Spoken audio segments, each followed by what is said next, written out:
Y'all, welcome back to Kentucky Fried Wargaming, where two guys who aren't qualified to talk about anything decide to talk about a game with hard math and chance. I'm Joe. And I'm John. And y'all, we have been talking about games with hard math and chance for a year. Holy friggin' cow. It's been a year, John. A full year. 365 days since we uploaded our first video. Yes. And it feels like forever for lots of reasons, not only because of this podcast. I've aged 20 years in the last 2. It's great. Yeah. And I mean, for us, it's been a touch longer because we started recording podcast episodes. I think put 6 episodes in the backlog before we went live. So for us, it's been a touch longer, but we have been live and uploading for a year now. And, man, what a year it's been to start a podcast during COVID and about a hobby that must be played in person. Not the greatest tactical decision we'll talk about. We're not good at tactical decisions, Joseph. That's why we don't play tournaments. Well, maybe. That's fair. Unless. But it's been a year of doing this, so we thought we'd have an episode where we get a little honest with y'all. We talk about how it's been. We look back on sort of the challenges we had and how it was to get started, and also how it was fun. And we answer a couple of questions that some people sent in and they wanted our quick thoughts on. And then lastly, we talk about the future. But first, hobby time and games played.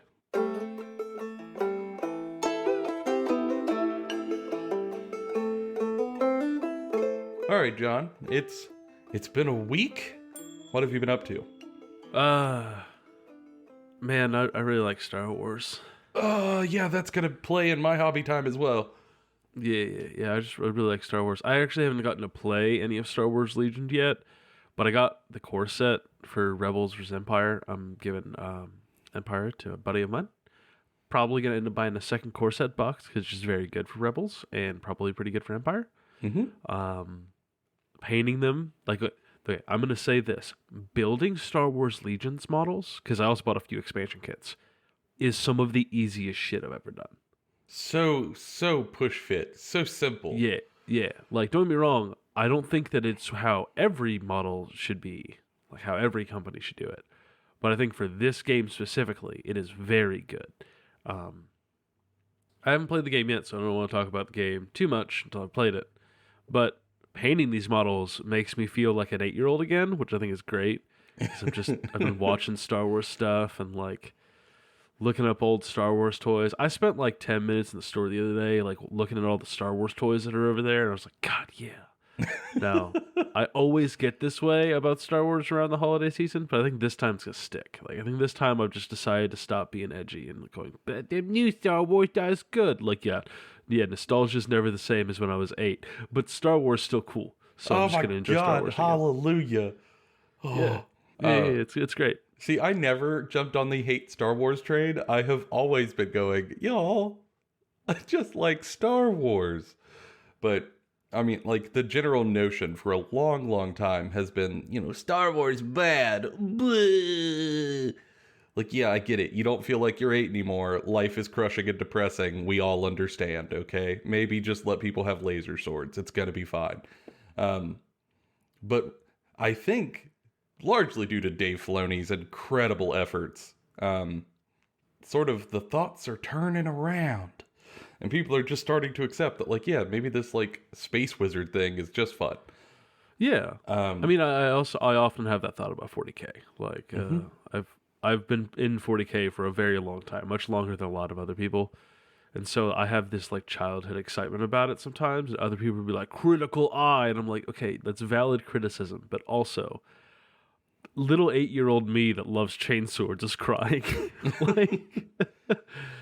If I was a fine critique of literature, but I'm not. I'm just a dude trying to play games that have a good time. Yeah, it's great. Or watch some good TV shows. There's some great TV shows. Yeah, I'm so glad everyone's coming back around on not just bashing Star Wars and calling me a plebeian for still enjoying them. Well, like, for me, I don't even necessarily want to play the games. Like, don't get me wrong, I'm going to play Star Wars Legion. I think it'll be a great time. There's, like, nobody in my area that plays Star Wars Legion. It's just going to be you. And like, Amanda. And Amanda. Like an hour and, like an hour and a half away.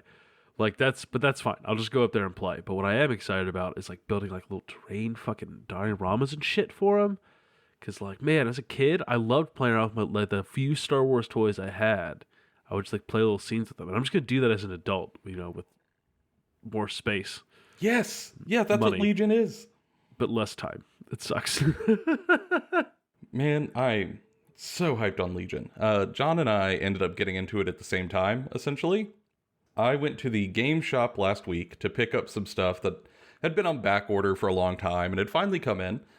And because I was heading up there, my wife also likes the game shop I go to, so she wanted to come along. So happily hopped in the car, went up there. And we're talking to the owner and just kind of chit-chatting. They got a new, bigger building, which is wonderful. It's great. And as we were talking, my wife sort of drifts over to the wall of Star Wars Legion and is looking at it. And I felt like a hunter in a deer stand when, like, a beautiful buck walks in front of you and you just freeze because you don't want to spook it. A wonderful thing might happen. So I'm frozen watching her, and she has picked up one of the starter boxes and is flipping it over, and she's looking at it with the look. She's really pondering it. Because, like, she likes Age of Sigmar, but it's kind of okay for her. She does not like 40k, has played it a couple of times, just no. But my lovely lady wife loves Star Wars, adores Star Wars. I mean, she will listen to me talk about 40k stuff, but, like, her absolute cabbage is the Star Wars. So I have for a long time suspected that she might be into Legion, but you don't want to just, like, foist new games upon your significant others. Down that path lies madness. So I just had to let it happen. And as she was looking at the box, she was like, I kind of want to try this. And I grabbed a starter box so fast your head would spin. Threw it on the counter. And because I have been waiting for an excuse to play clones, and she gave me one. And we were out of there. And over the next couple of days, we built up everything. We built up the clones, which built up super fast. Holy God.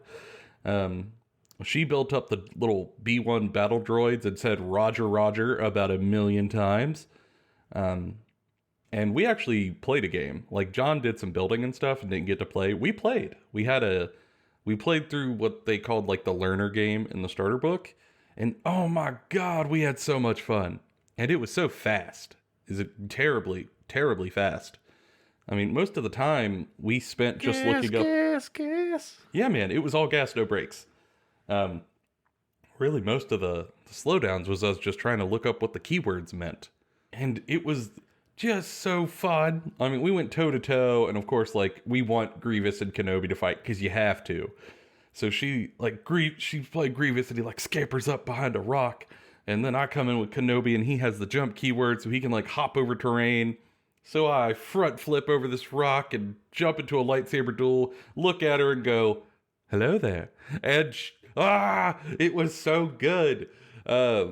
Furious dice were rolled. Kenobi actually gets dropped. No! My general's dead. But then all the clones see that happen, and they order 66 Grievous. I mean, put him into the dirt with a wave of laser fire.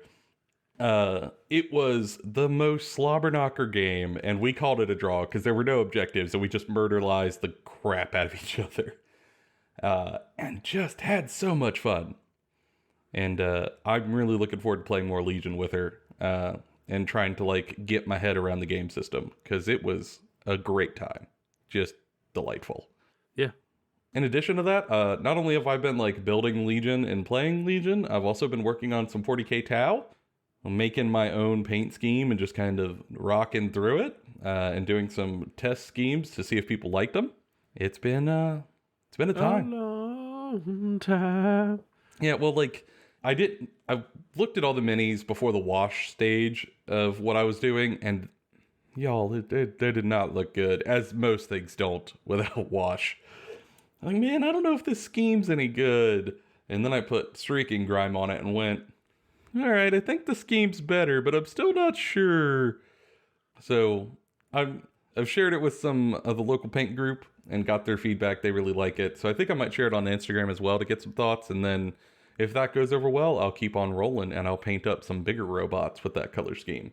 Yeah.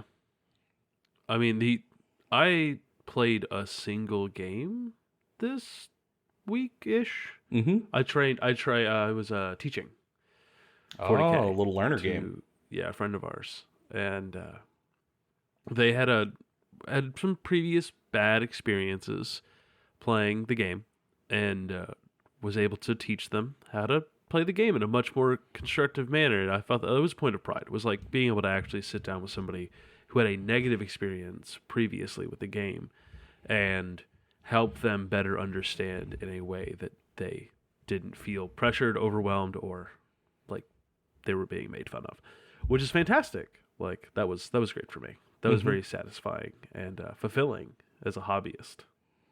Yeah, I mean, when we talk about how you have to get your own house in order, that's what that means. Like, and to people we're turds to new players, it's your job to try to make up for it.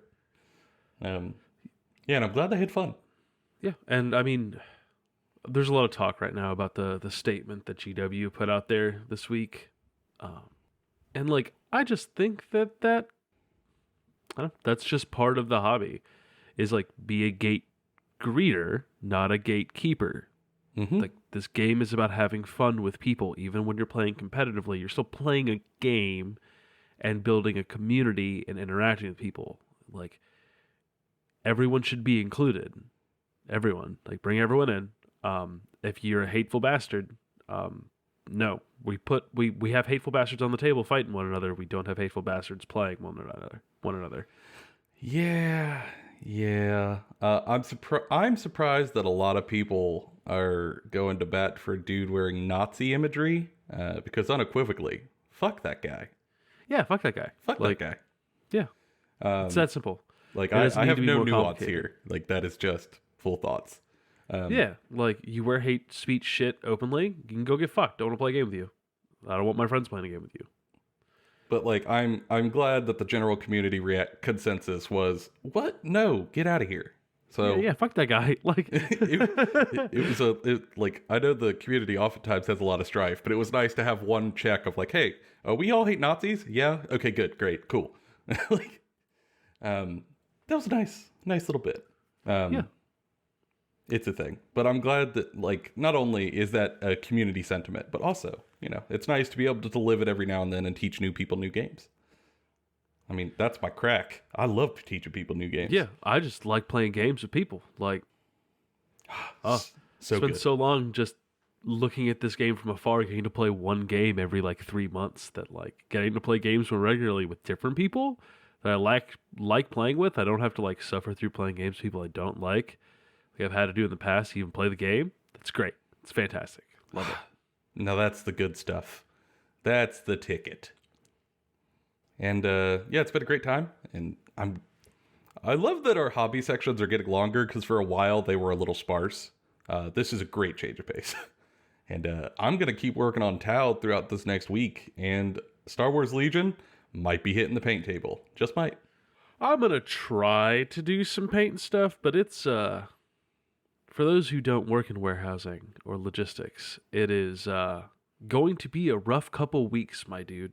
So I might not have a lot on the hobby thing. I'm going to try to get something done. Mm-hmm. So I can feel like a person in between, and not a cardboard box, like a human cardboard box. But we'll see. It's all right. I'll pick up the slack for you. And, yes. I'll live make vicariously through you, Joe. Yes. I will send you hobby progress updates on a minute-by-minute basis. It will be delightful. But now, John, it's time for the big topic. Big topic.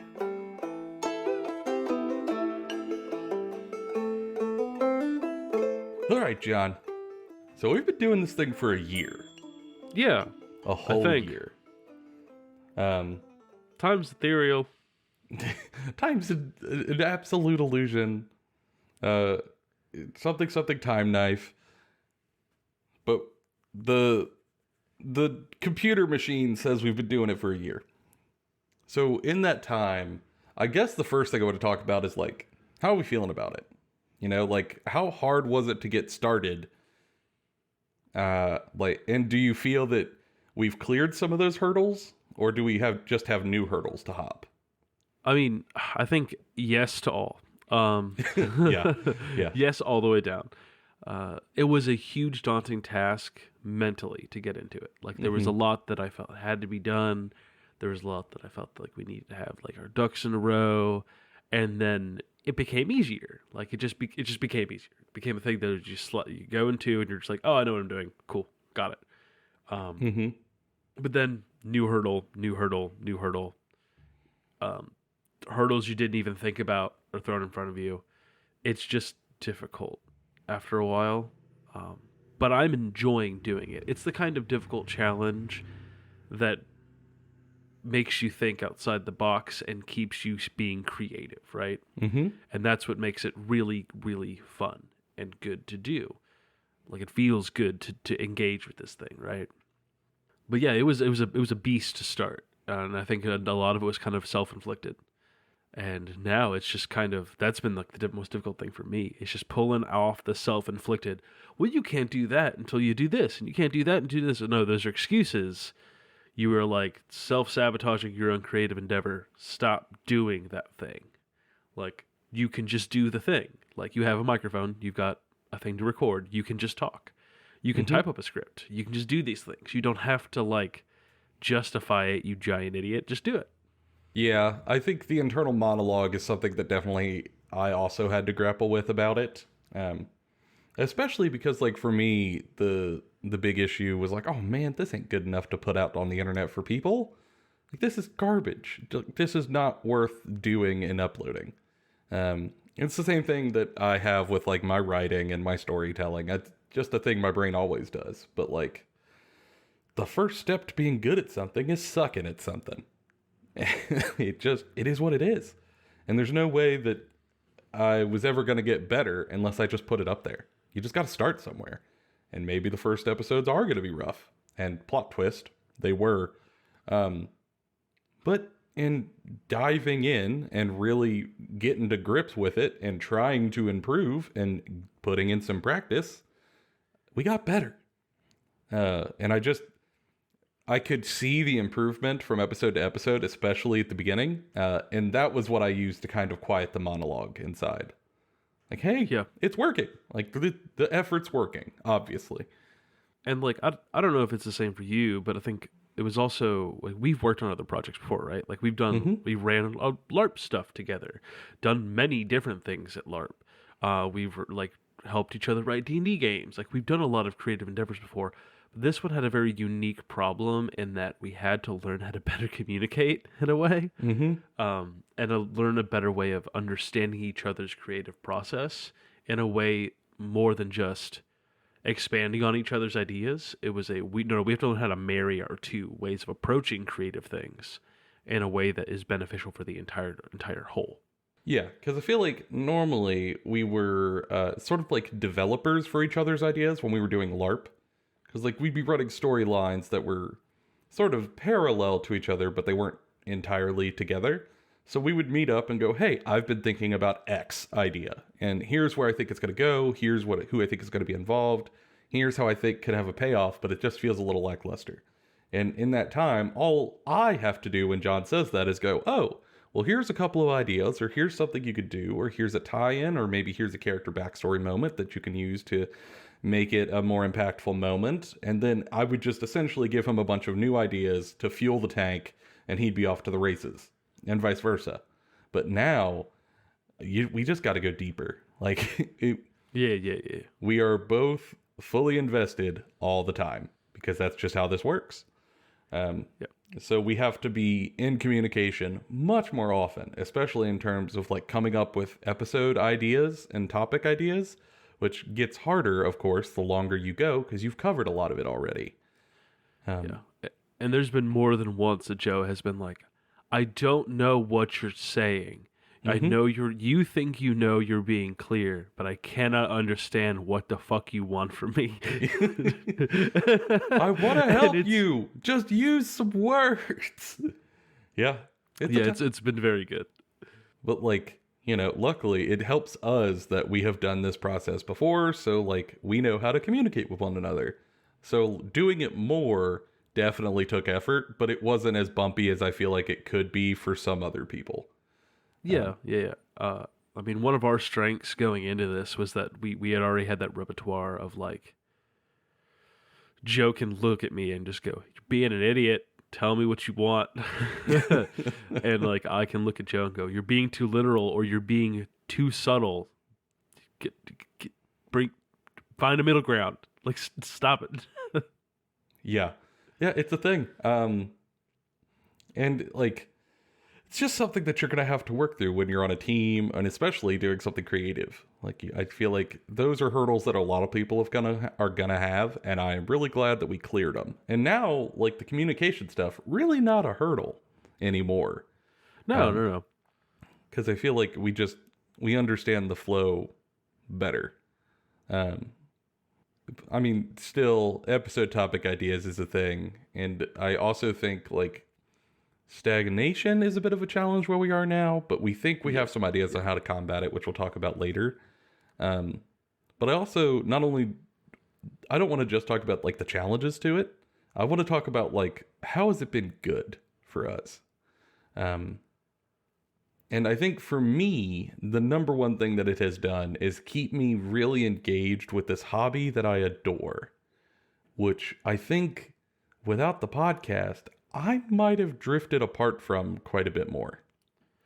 yeah. Especially during COVID, where like everything was so exhausting, and like it still is because pandemic's not over.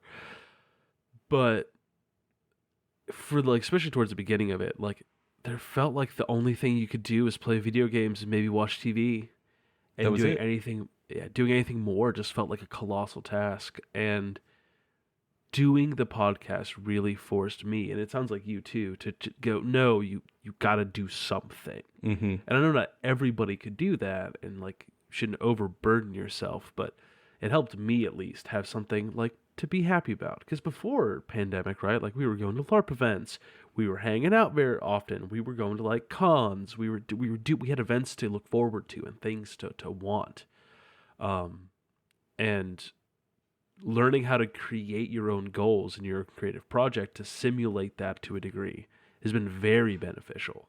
It has, yeah. Um, and it has kind of kept the fires burning for the hobby. Like for me, it is very hard to keep motivation up to paint when I'm not playing the game. And during COVID, I mean, I didn't play for what, over a year? Obviously, because of lockdowns and stuff. And that long without playing, there were times when I was just like, yep, not going to hobby for a month or two because why? What's the point? I'm not playing, and I'm not going to be playing for the foreseeable future. There's really no excitement. Um, why am I doing this? But having the show to kind of keep me tuned into the hobby, to keep me seeing the new releases and sort of what's changing in the community sentiment and watching other content creators, um, and just thinking about the people out there. If I go a long time without painting, I feel bad because I know there are people who want to see paint updates on Instagram, and it kind of forces me to get up and do the thing that I want to do. But it arms me with an excuse and motivation to do so, which has Yeah. just been delightful. Um, And like, I think another thing that has been extremely positive that's come from the show has been learning new skills, and not just in the show. Like I've been able to transfer a lot of the stuff that mhm. I've had to learn to keep the show going for the last year and I've taken it to like my professional life. I've taken it into my personal life. We were just talking about communication. I've been like having to learn to communicate better as a team has been useful everywhere else as well for me. Learning how to better project manage this thing of like setting schedules and preparing for stuff that's going to happen in the future and stuff like that. That all just has translated to benefits across the life, right? Mm-hmm. So it doesn't just feel like a fulfilling thing I do to like where I record my voice talking about Plastic Army Man. It feels like flexing skills I don't always get to flex everywhere else, and in places where it's not necessarily respectful to do so, right? Like you don't want to project manage your friends. That sounds fucking terrible, right? God, what an awful, awful thing to do. Right, but like when you're in a podcast, you have to project manage to make sure things get done. And it lets you practice that before you do it at work, or like you have to do it to like I don't know, make sure you keep up all the chores at your house. Like there's lots to go into this. There's a lot of steps that you will learn to master, or at least have a competency in, that you wouldn't expect from me. Because you think of podcasts, you're like, oh, motherfuckers just sit in front of a microphone and just talk a lot, and then edited it for like 20 minutes and put it up. Like, no, there's a lot that goes into this. It is way more than you would expect. And it could be a little tiring, but like there are moments that make the payoff worth it. So for me, one of the big ones, and maybe the big one, was we got shouted out on Vince Venturella's Warhammer Weekly on one of the episodes. And I had no idea that was coming. It's not like they reach out to everybody that they're gonna like plug in the show. It's just a thing. And I listen to Warhammer Weekly every week. It's one of my podcasts for hobbying and painting. Vince Venturella and Tom are just delightful. Dr. Tom got his PhD. Congrats, Tom, if you're listening. And I guess Tom sort of stumbled across our show, and I was out getting food for my wife and I at the time, and I was like walking across a parking lot listening to the podcast in an earbud to start heading back home.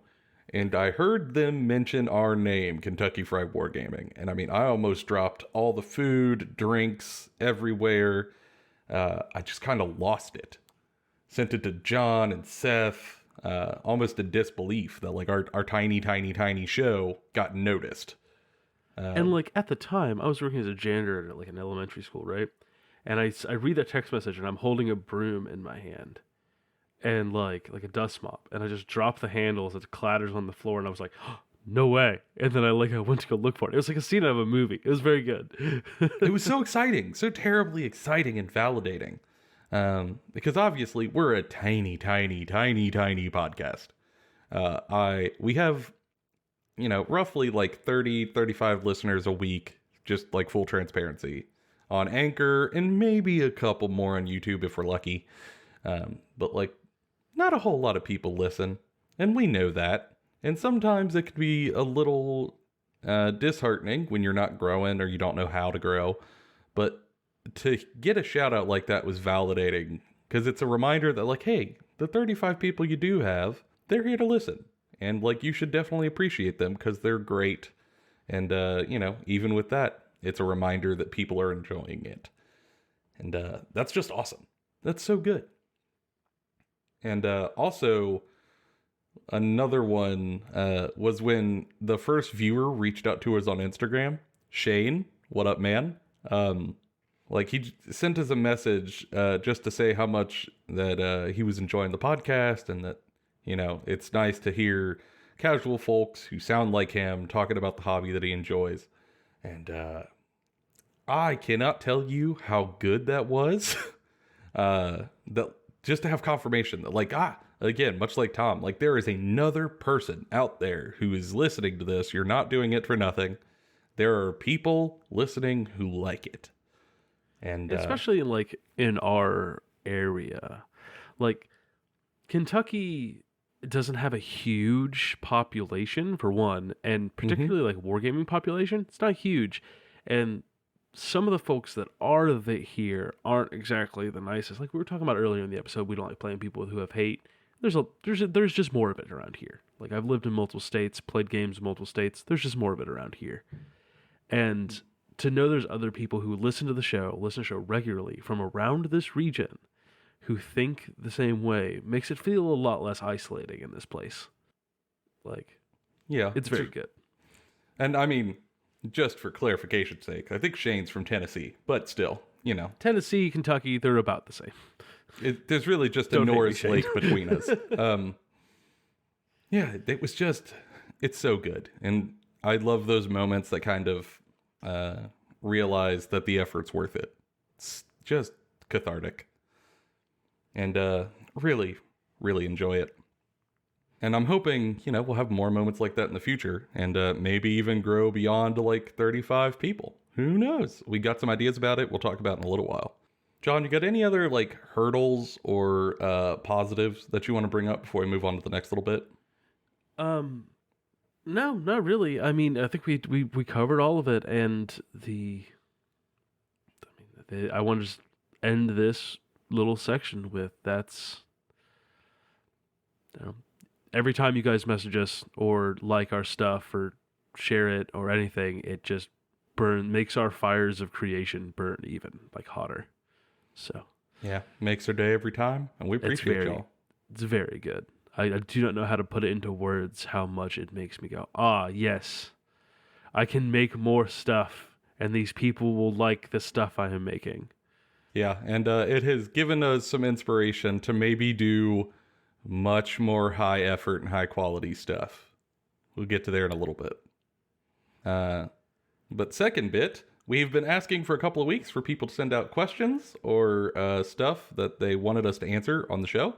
Because we really want to open this thing up for y'all, the people who listen. For those, roughly 35 of you who listen every week. We care about you, and we want to know your opinions on the show, and if you got questions, we want to answer them for you. So we've kind of put out the call for questions and whatnot, and we got a couple in, so we just kind of wanted to hit them. So first question. Oh my God. What? Tanner, what a hand grenade you have given us. Yeah, you just dropped a bomb on us. You pulled the pin on a hand grenade, tossed it in our laps here, and are gone. Merry Christmas. Okay, so question number 1. What are your thoughts on miniature agnostic games? Okay, that seems innocuous. Do you think that the 3D printing scene getting increasingly more accessible will affect the franchise that are miniature exclusive as opposed to agnostic? Okay. So, first bit first. What are your thoughts on miniature agnostic games? Love them. 10 out of 10. Yeah, Like 10 out of 10. 11 out of 10. I wouldn't go that far. 10 out of 10. They stay in the scale. No. To hell with the scale. The scale's made up. The scale's an illusion, John. You got to push beyond. Numbers aren't real. What are we doing? What are we doing? I don't understand math. Numbers? Yeah, I love miniature agnostic games. I think for me, what makes the hobby so fun is storytelling and creativity, and it's just an outlet to do that. And miniature agnostic games do that to a scale that set miniature games struggle to reach. Oftentimes when you have a story for like Warhammer or Legion or, name any other game that has set miniatures, you are trying to make a story that fits the mini line that you have to use. However, when you have a miniatures agnostic game, the sky is the limit. Your inspiration can take you anywhere. Whatever your idea is, whatever weird thought you have, whatever theme you're pushing, you can do it because there's no restriction on what the minis have to look like. And if you could find an STL file or custom sculpt your own, the limit is, way up in the stratosphere, and it just lets you push hard for your theme. And that's just so gratifying. And I think that miniature agnostic games, though, are very good and are very cool, and I think specifically with skirmish games are fantastic. I think you get to a point where there are some drawbacks to them. I think they're not discussed quite enough, and we're not going to dig too deeply into it in this episode because this could be its whole own episode. But miniature agnostic games can sometimes feel like super bare bones, right? They can sometimes feel not as fleshed out as some of these other things that have whole product lines. And for some people, they like miniature games because you don't need to have that base start, right? You can just you can look at a line of stuff and go, I like those dudes, and then you use that as your canvas. Mm-hmm. Miniature Agnostic just doesn't have that, so you have to go find stuff now and make it make sense and coherent. So it's not for everyone. But I think that that's a strength as well as a weakness. Like, I think that that's what keeps it having its own little niche within the greater hobby. Because I think that there's room in this hobby for just both, and it doesn't need to be one or the other. And I think the argument between miniatures agnostic games and like versus miniature line games, I think that why just have one? You can have both. Like, Mm-hmm. All right, and then part 2 of the question: Do you think that with 3D printing getting increasingly more accessible, that it will affect the franchises that are miniature exclusive, and how do you think it'll happen? Jesus. I mean, We had a whole episode planned for that topic because there's a whole lot to unpack there. yeah, and like I'll start off with like we've had China cast miniatures for a long time. And I don't think that 3D printers are to the point yet in which they beat out production models.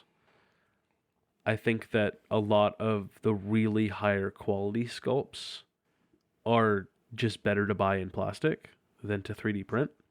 But I think that 3D printing is outpacing the plastic sculpts, and that there's a good half of like, we'll use the Age of Sigmar range. All of the older armies that transferred over from the New World, a lot of their older models look astronomically worse than the 3D printed versions you can get or like create or find, and then for significantly cheaper. That's a problem. Like, I think that 3D printing will change this hobby drastically over the next 10 years. I don't think it'll remove the plastic model lines, but I think that these companies that try to fight it will end up losing that battle. Similar to, the PDA, like little tablet things lost the battle to cell phones. Like, Mm-hmm. The progress does not walk backwards. yeah, It's just not how anything's going to work. Through all of human history, you don't go backwards. We didn't create electricity or the combustion engine and then decide to go back to candles and steam. Like, it's not how anything works. And I think it's already affecting the hobby space because, like John mentioned, a lot of these lines that are exclusive are old. Real old. I mean, some of these quote-unquote prints or runs or molds are from the early 2000s or the 90s. And they look awful. And your 3D printer for like 1/20th the price will make something that looks infinitely better. If you're an Eldar player or a Beast of Chaos player, you are going to have a way better time with a 3D printer just running in the background. And you're going to save a buku dollars over what you could buy exclusively. And I think when consumers see that math, as a customer, you want to save that money and get a better product. And that's going to, if anything you're going to do to resist that is an uphill battle. And especially with the advent of Patreons creating incredible miniatures like Lord of the Prince or Bistarium, making just beautiful, beautiful models. Man, that fight's going to get more and more difficult. yeah. But we do want to do a full episode on 3D printing because it's quite the rat's nest of a topic to unpack. Yeah. The final thing I want to talk about with 3D printing, though, is that I think that, and it's overlooked a lot, is that the 3D printing space for the future of wargaming also will probably price out a lot of people. Like, it will make the gatekeeping, like the monetary gatekeeping problem worse, and it will make the younger audience gatekeeping problem worse, right? Like, when you're a kid, your parents are going to buy you a 3D printer to play around with to make plastic army men. They're going to buy you a kit of plastic army men dudes. You know, if you're someone like I was in my early 20s who can only afford to buy one thing a month, you're just going to buy one thing a month. You're not going to save up for 6 months to buy a 3D printer to then save up for another 2 months to buy the next part that you need. Like, it's a big upfront cost. And sometimes you just want to buy the box, build it, and paint it, and like have something to do. Really, I think it would do the opposite. If I could have, we're recording this around Black Friday, so like there's a 3D printer right now from Anycubic that is like $100. Yeah. When I got into this game, I could barely get in buying regular kits because they're $60 a piece. Sometimes more. I actually would have had a far, far lower barrier of entry to just get the $100 printer and be done. I probably would have started years earlier, maybe like 4 or 5 years earlier, just because I think it would be easier and cheaper than having to pay the $60 a kit when you need a bajillion of them. Well, I don't think that it's a pure monetary like answer there. I think that the biggest answer is, do you have the physical space in your living area? Like, presumably, if money's an issue, you probably don't have a large living space, and a printer requires its own dedicated space. And like for me personally, when I was first getting into the hobby, I didn't have a dedicated space for hobby. I just cleaned off part of my desk and moved my keyboard to paint and build. I couldn't have like a machine sitting somewhere that could be like just didn't have the space. Thinking back, I also moved stuff to paint. I probably just would have put a small table in the closet. Like, I don't know. I've had many times in my life where I was like, man, I can't do X thing. And then when I have to, I just do X thing. Yeah. I mean, I think that there's always a way for it to happen. I just think that there's a lot of like blocks there. But my hope is that after a few more years, this does become so accessible that like it just makes way more people into the game. Mm-hmm. That's the hope. I think it gets a lot more people in. Because I cannot tell you how many times I've demoed a game to someone and them go, man, that was really fun. Like, that was a blast. I'd love to play again. Like, I kind of want to get my own force. What do I have to do? And it's very hard to go, well, you kind of have to spend like $400 to get like 2,000 points. One foot troop unit is like 60. Like immediately once you hear that price, eyes glaze over. For fair. And the more accessible 3D printing gets, the lower that barrier becomes. So that's a thing. It's a thing. We'll move. That's going to be a full episode later, maybe 2. All right. That might be a whole month of episodes. Ooh. All right. Question 2. What is a film franchise or game series that doesn't have a tabletop war game out, but absolutely should? I have a strong opinion on this one, John. I've got a tingle, a feeling in my bones, because I don't think there's enough chainsaws in the wargaming sphere. That's a fucking lie. That is an abject falsehood. But what is your choice? I would absolutely love it if there was a tabletop war game for Gears of War. Of course you would. My God, would that be so good? Like yes, a skirmish I'd put the shit game out of it, but of course you would. with Gears of War? You could play Marcus Phoenix and Dom and all the Carmines, well, the ones that aren't splattered all over the ground. And, just like generic cogs fighting against the Locust and Brutes. Oh, what great kits those would be, John. I'd have so much fun painting those up and like lambent corrupting locusts. Yeah. Just very good. Chainsaw guns everywhere, John. That's what I want. That's really what I want. Don't you make me download Gears Tactics again. Don't you do it to me, Joseph. John, do it. Do it, you won't. Joke's on you, I never uninstalled. But yeah, I think that would be a very fun game.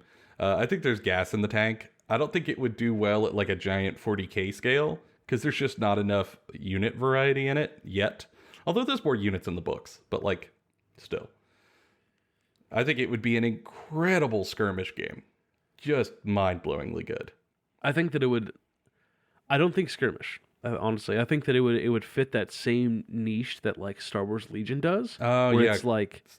Skirmish it's a step plus. above skirmish, but it's like a step below like Warhammer 40K 2,000 points. Mm-hmm. Yeah, I think that could be awesome. And that would also let you get some of the big units like a Corpser. Yeah, yeah. God, I'd love to fight a Corpser. Oh, that'd be I good. actually think that it could have the beneficial of being one of those like new weird two persons playing against one another, but a third aggressor shows up because of the mechanics of the game, kind of thing. I think that'd be very fun too. Oh, what a great time. Yeah, that's my thing. I will say though, that actually wasn't my first thought. That was just the first good thought. My first thought was unashamedly that I want a underworld skirmish game. I want vampires in leathered body armor jumpsuits fighting werewolves from the sewer. I'll just write it for you. It's fine. That's what I want. I understand that nobody other than me would play it, and that the movies weren't great, but you're all wrong. It would be delightful, and it would fulfill my little 13-year-old hearts. It'd be fun. But I think Gears of War is the first idea I had that was actually very good. Like, there's a lot of potential in that idea. Yeah. So I've got two, right? All right. Just like you, I've got two. First one, wild as fuck. Final Fantasy. Final Fantasy. Yeah. Yep. Which one? They're all in different time periods and themes. All of them. But They do it already, where they've got like these crossover like fighting games. You can do Final Fantasy like tactics style, like moving around, like with different, like you can play from different. Each faction would be a different game, right? With different characters and different like monsters and stuff that was specific to that. You build like little things. It'd be a skirmish game, or more like a Hero Hammer style skirmish game, where like you maybe pick 4 or 5 models, right, in your normal Final Fantasy group, and then you have, fighting another one, right? Like maybe my favorite Final Fantasy is like 7. Someone else's favorite Final Fantasy is 8. We've always wanted to know what happens with those, group members that fight each other, and so you build a team of like 4 dudes, which is their 4 dudes. You have to fight on this small battlefield, and like when Squall fights Cloud. Yeah, and there's little like Final Fantasy monster figures that end up popping up around the map throughout the game. Like, I don't think there would be a competitive game. I think it'd be a purely like fun game. But I think it'd be a great time. Like skirmish game, boom, let's have at it. Fantastic.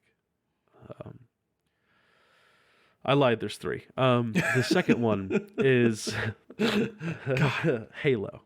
Okay, yeah, and that that just would makes sell sense. like hotcakes. It would sell like hotcakes. It would be great. I think that could, in fact, be a 40K like sized game. I just think there's just enough there. I think the biggest weakness is that there's not as many factions. Like there's really only 4 factions. Yeah, I mean, you could have obviously the Human Federation, the Covenant, the Flood, The Forerunners. Oh yeah. That's kind of all you got. Like that's it, Yeah. unless they expand the lore. Yeah, which we'll see if they do. And then the third and final one I have is, I forgot it. Shit. John, you hyped us up for this. I know. What happened? My brain is a strainer for thoughts. I guess this was a tiny thought. It just swept on through. It came in and then it disappeared. No. Oh no! Don't worry. Halfway through the last bit, he will remember. Yeah, All right, more than John. likely. I'm going to move on to question 3. The final question. What new games would you like to cover in future episodes? And boy, howdy, there's a number of them. Yeah, we've had this exact conversation probably about 12 times over the last like 2 weeks. Yeah. Tanner was in our brain space. He felt it. Yeah. So first off, if it wasn't obvious by our hobby progress, Star Wars Legion, like we'll talk about that. Definitely high up there on the games we want to cover because it occupies an interesting niche between, as John mentioned, but it's not a skirmish game, but it's also not a big war game. It's somewhere in the middle, and I think that's just interesting. And yeah, I think it's a much more modern designed game compared to like 40K and AOS. So like it's just going to be fun to drill down into. And not to mention, it's Star Wars, man. Space Samurai Wizards. God, that's good. Well, yeah. Conquest, Last Argument of Kings looks really fun. We'll try Haven't that played out. it yet, but I would like to. Thank you, Doug, for 2 Plus Tough for turning us on to that one. I have gone to Gen Con a couple of times and I demoed Malifaux and I loved Malifaux. So I want to play that a lot more with friends. And people are actually already getting forces and stuff together. So we're going to be playing some Malifaux and going to be talking about it. Because I think it, again, it's a more modern skirmish game and just would be fun as hell. And on the complete other side of that spectrum, Infinity is also Yes. another skirmish game, but is cyberpunk as fuck. Just not gothic swamp people. Yeah, we're hopping so- from like gothic western to futuristic cyberpunk with space werewolves. God, that's cool. Yeah, love to try Infinity. It's a little crunchy for my taste, but it might be flavorful enough to hook even me. But I think John and Seth are going to be foaming at the mouth playing Yeah, Infinity. I love crunch. Also, another one that I feel awful. I feel genuinely bad for tossing this to our gaming group. It was like throwing a bucket of chum into a whole bunch of starving sharks. You about to talk about I was not considering the consequences of my actions. you're talking about silver, maybe bayonets? Yes. Yeah, so 52 Miniatures, by the way, if you're not watching 52 Miniatures on YouTube, you should. They're incredible. Released a little short film about a monster hunter in the Napoleonic era, and it was really fun. And they put that little short film at the beginning of a video about a game called Silver Bayonet, where you play monster hunters in the Napoleonic era trying to kill vampires, werewolves, ghosts, goblins, ghouls, gas, fae, the whole 9 yards that are like rampaging Europe during the Napoleonic Wars. And it's a miniature agnostic game where you make your own little team of monster hunters trying to kill monsters and opposing monster hunting squads. And I just kind of in the chat went, "Hey y'all, I saw this cool video about a little monster hunting game. Here you go, watch that. Might be fun."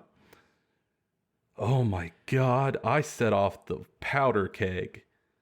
I mean, within the next few hours, people were like looking up STL files, and everybody was ordering rule books, and like people were super excited because like the group, we all played like Hunt Showdown, which is essentially that just in the Americas.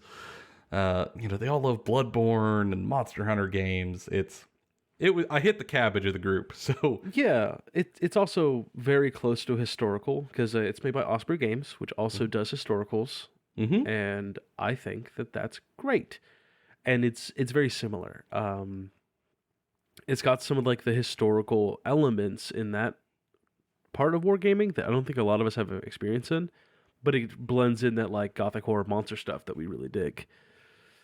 So yeah, it's dig an into interesting that. combination. So like Silver Bayonet will be coming.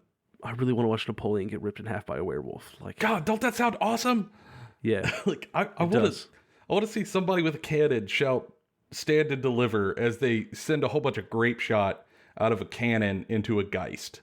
Surprise, Honestly, surprised. It's all actually salted. really, I kind of want to play the British, not because I like the British, but because I kind of want to just watch myself get the shit beat out of the British all the time. Like, I want to just watch the British get their ass whipped constantly. I don't know, man. The British Grenadiers were incredibly elite units, especially for the time. I know. Like, that's. Listen, we can't turn this into a history podcast, Joseph. But John, I did a whole bunch of research about the Napoleonic era war because of a YouTube rabbit hole I fell down. I'm ready for this conversation. I've been doing it for years. No. God damn it. Yeah, Silver Bayonet on the list. And also for me, I thank Scott from the Miniature Maniac. I bought a starter set for A Song of Ice and Fire. The Game of Thrones war game. Because it looks incredibly fun. I've never done a rank and flank game before, so that'll be my first. And it just looks like fun to paint. Because I gotta be honest, I just kind of feel a little happy at the idea that like I get to paint Jon freaking Snow. I'm fan. also going to be joining Joseph in this endeavor. I wasn't going to, Then I kept looking, and I was like, man, I don't really know what faction to pick. If I don't really feel strongly about a faction, then like I don't know if I really want to play this game. And then I looked at the unit roster for House Stark, which like Mm-hmm. I like House Stark. They're very very cool. They're like the good guys. And then I got hit over the face with a unit called the Mormont She Bears, which are just really big, muscular women that are beating the shit out of dudes. Why? Because they said that they couldn't. I love it. There's one thing I love. It's big, strong women beat the shit out of dudes. Look into that for what you will, listeners. Yeah, it's fine. Yeah, and if you put Neddard Stark on the field, you could be my dad. Yeah. I mean, someone's got to be your father. You could teach me how to throw a football. Yeah, I'll make you call me daddy. No! I'm rebelling immediately. Yeah, I think that could be terribly fun. And John could teach me how to play like rank and flank games, which will be interesting. And I'm sure there are other games that we have looked at that we just aren't mentioning, but those are the ones that really are kind of high up on the thought list. And we think all of them are very fun and are worth covering, some of them covering a lot of. And actually, we plan to do so, which kind of leads us into our last bit before we finish up, is the future of the podcast. And I think, like, we're going to be doing we're open to changes right at this time, and we're going to be doing some. Just to, primarily to make better stuff for people to listen to and sometimes watch. And the way that we think we want to do that first and foremost is to broaden our horizons. When we made this channel, we made it Kentucky Fried Wargaming rather than Kentucky Fried Warhammer intentionally. It's because we want to talk about things that aren't just in the Warhammer sphere or Warhammer adjacent. We want to be able to talk about wonderful games that come out from all sorts of places. And I feel like after some conversations, we haven't been leaning into that as hard as we could, and as hard as we should, arguably. So kind of looking forward, we're going to be broadening our horizons. We're going to be looking into other games more deeply, as well as covering sort of war game agnostic topics that are just like about the general hobby. But I think that's going to be something you'll notice over the next year, that there's going to be a whole lot more stuff talked about. And like, I think we're still in the process of trying to find our niche. Because like, it's clear that like, if we post something about Warhammer, we upload like a Warhammer 40k video or a podcast or Age of Sigmar, it's going to perform well. Like, it's going to perform better than our other stuff. But we don't necessarily want to do all of that all the time, because there's a ton of people doing that already. And like, sometimes like, we just don't feel it. Yeah. I do not want to necessarily read the mechanics for every book and do rote reviews about how I feel about battle tomes and stuff. Like, sometimes I'm excited for that, but yeah, just sometimes I'm not. I'm just not. We don't want to like, I don't want to put out something that like I'm forcing myself to do, because I don't think you guys will enjoy hearing it. No, yeah, I think you guys will immediately feel it. Like you are clever listeners. You will feel when our heart's not in it, and I don't think you'll want to listen to that. We don't want to make it, so why force ourselves to? When instead we can use that time to talk about stuff we are excited about, and that you might be excited about. There might be people out there right now who have never heard of Silver Bayonet, and just from our short talk are going, "What the hell is that?"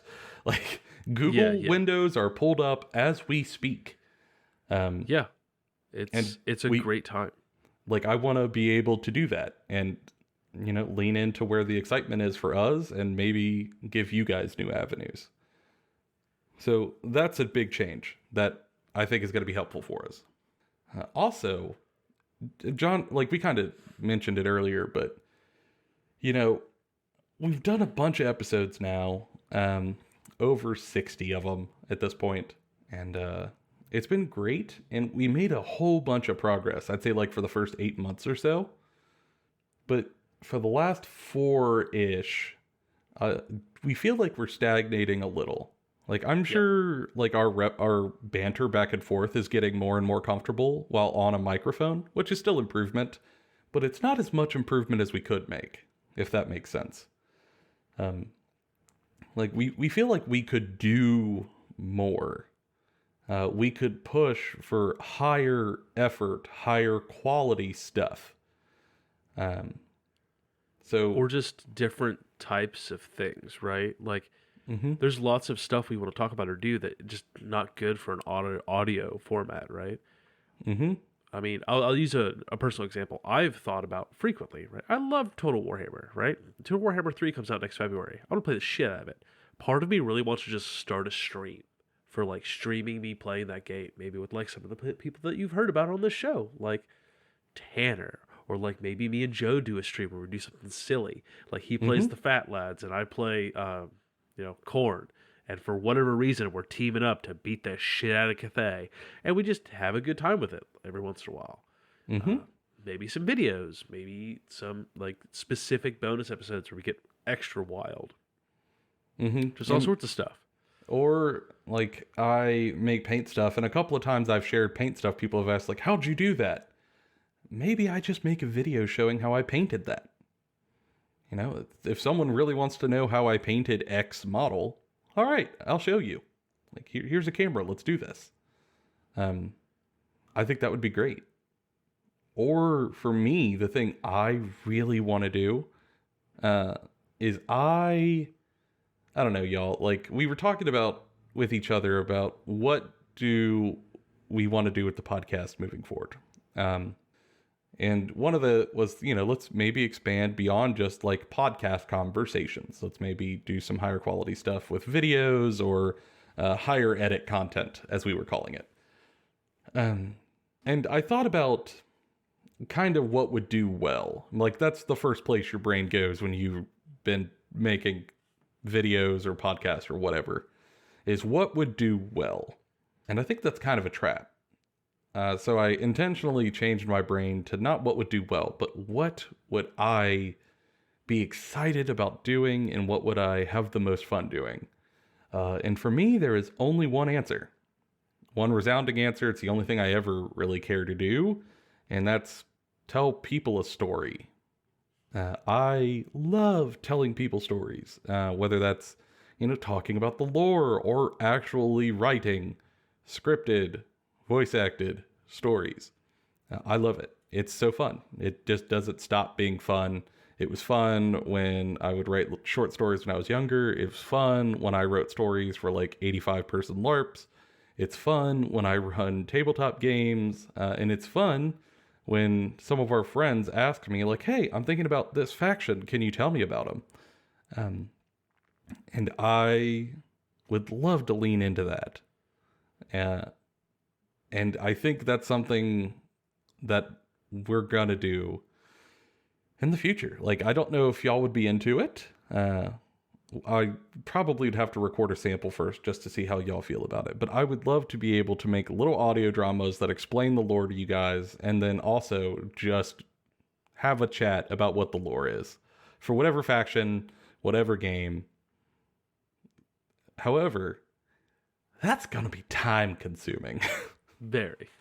Whether it's the video stuff John was talking about, whether it was streaming, whether it's scripting and voice acting and editing, like audio dramas to explain lore. Oh, that's gonna be time consuming, guys. And on my side of things, whereas Joe's much more story focused, right? Like, don't get me wrong, I'm not against stories, right? I love stories, or else I wouldn't be involved in this. But I'm much more the rules guy on this show, right? Like I'm much more for like the rules and the crunch and like knowing how these games work and like the mechanics. And like I've wanted to better explain how to take these things in these games and not just play them in a good, I'm unbeatable way, but in a fun to play with my group way, or like a how can we use these mechanics and kind of frame them in a way to teach new people and get more people involved to play this game with more people, comparing mechanics from different editions and like making new mechanics to do new cool stuff in narrative games, or like comparing the mechanics of this game versus this game, what's similar, what's different, just stuff like that. And like similar to Joe, like that requires a shitload of time. That's a lot of research, that's a lot of script writing, that's a lot of stuff to do, right? And I think because of that, we're going to be making a change to the schedule. Currently, we've been kind of knocking it out, uploading every single week. And that's been good for us to just get in our repetitions and get our practice. But now it's not so much helpful as it is restrictive. When we are doing this not full time, like we make $0 from the podcast, and we both have full-time jobs outside of this, plus families. It is hard to keep up with every week uploads and also try to do these much more high effort endeavors. You just don't have enough time in the week to do that. At least we don't, without sacrificing other areas of our life. So for us, the only option, if we wanted to pursue higher effort content that we're excited about, we think you guys will be excited about, we have to cut down the number of uploads. So we are going to be transitioning into an every other week upload schedule to try to give us a little bit of wiggle room to do that. Now, that doesn't mean it will only ever be 2 a week. There might be bonus content, because let's be honest, some of the stuff might not fit into like the actual podcast upload form, so it'll come out at different times. But primarily, every other week is when you could expect a podcast. So that way we can just have a little more time to try to make these things higher quality. Yep. And we're going to keep them on the same day, same time, so you can expect it Monday morning. But we're just going to have it every other week. And the intention is that though it might seem like less now, it will be better in the future and potentially more diverse, right? We'll see. Yeah, and it's one of those things that we want to get some buyback on. If it's working for you guys, let us know. We'll keep it going that way. Or in the opposite, if it's not, let us know. We are open to changes. It's certainly not something that we're set in stone on, because it's just our passion project. And the passion is to bring fun, entertaining stuff for you guys. So any feedback you have, we take to heart. So if you have concerns, or if you really think this is a good idea, or if you have specific other content you want to hear, if you heard the description of John's tactic stuff and you were like, yes, I want that, let us know. We'll lean into it. Or if you hear the idea of like voice acted character stories, let me know. I'll lean into it. We're in a time of change and we want to be flexible. And hopefully you guys are on board with all of that, because it has been really fun to do this over the past year, and I want the next year to be even more so. And maybe by the end of next year, we'll have 36 listeners, John. Mm-hmm. Ooh-wee. I know. Shooting big. Aiming for the big shows. And for guys out there, I assume if you've been here part of the past year, you know where to reach out to us, but I gotta say it. Reach out to us on social media. If you do have thoughts, you can find us on Twitter or on Instagram. DMs are open. Or if you watch on YouTube, down in the YouTube comments, we always see them, respond to them, read them. We'd love to have your thoughts, and we'll take them to heart.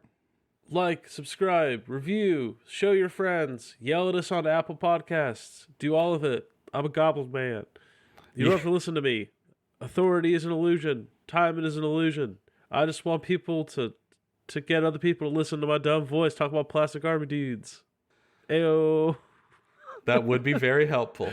It's probably not the way I would have phrased it all, but it would be helpful. I mean, we are a tiny, tiny show, and the only way this can grow is if y'all really want it to. So we'd appreciate any help that you're willing to give us. And for now, that's been all of our 1 year opinions, bona fide, Kentucky Fried, and we'll see y'all in the next episode.